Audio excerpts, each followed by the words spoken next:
Salam.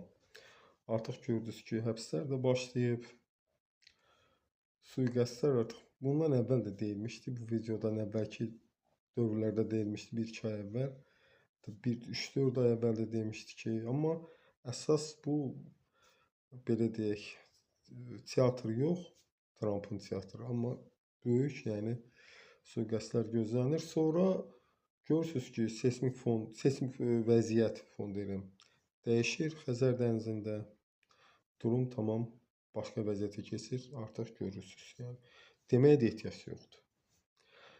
Bir xahiş, yəni başa düşürəm, mən belə deyək, 46 yaşım var, indi 47-yə gedirəm, belə deyək. Mən istəmirəm ömrümü mübahisələrə həsr edim. Yəni hardasa görüşəndə, məsələn, kimsə yaxınlaşır, məsələn, bu belə oldu. Falan o yer deyil. YouTube-da baxın bəsdir, ya başqa sosial şəbəkələrdə baxın bəsdir.